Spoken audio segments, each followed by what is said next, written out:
Meaning, you have to do the first step. You have to take that first initial step, and Allah will strengthen you. Allah will give you the power and the thabat from Allah Jalla wa ala.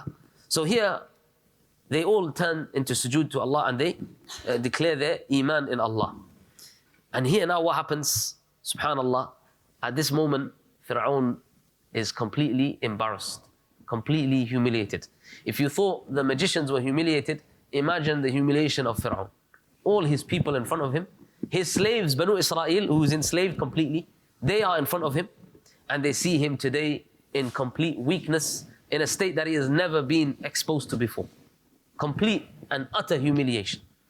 And on top of that, to add salt to the wound, his own magicians who had come and started saying with the power of Firaun and all this, they have now turned to the da'wah of Musa and have accepted Islam and become Muslims. So what does Firaun do? Does he realize what he's doing was wrong like them? Does he come to a realization and say, you know, subhanallah, this is clearly something that is above our heads. Let us humble ourselves. Let's realize where we are, know our worth, standing before the creator of the heavens and the earth. Rather, he says, آمنتم له قبل أن آذن لكم. That have you believed in him, Musa, before I have given you the permission to do so. And in another ayah, إن هذا لمكر مكرتموه في المدينة لتخرجوا منها أهلها.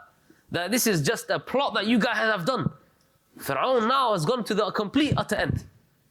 Once those people have accepted Islam and they've come to the realization, Firaun, his kufr becomes even more. He becomes even more of a stronger disbeliever in Allah. And he says, how dare you believe before I give you permission? I'm the one who is your Lord. And he said, he starts to get furious and he says, you guys were plotting this all along. The magicians who he called. The magicians who he forced to do magic.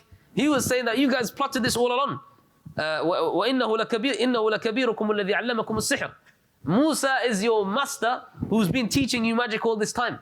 Look at how deluded he becomes just to hide, just to have this kufr, just to substantiate his kufr. Just because he doesn't want to lower his pride and submit himself to his creator. Look at the extent that he goes to.